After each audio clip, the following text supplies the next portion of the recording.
গল্পের নাম গুরু ও গাধা। একদিন এক পণ্ডিত এলেন রাজসভায়। তিনি গর্ব করে বললেন, আমি এমন জ্ঞানী যে গাধাকেও সংস্কৃত শেখাতে পারি। গোপাল বলল, তাহলে তো আপনি গুরু নন, অলৌকিক সাধক। রাজা এসে বললেন, গোপাল তুমি পারলে এই পণ্ডিতকে একটু শিক্ষা দাও।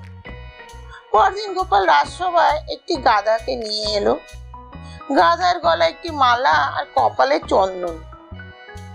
পণ্ডিত অবাক। গোপাল বলল, এই তো আপনার ছাত্র, আজ ওকে অহং ব্রহ্মাস্মি শেখান। পণ্ডিত লজ্জায় মুখ ঘুরিয়ে নিল। রাজা বললেন, গোপাল তুমি আবার দেখালে গাধাকে পণ্ডিত বানানো যায় না, আর অযোগ্য ব্যক্তিকেও গুরু বলা যায় না।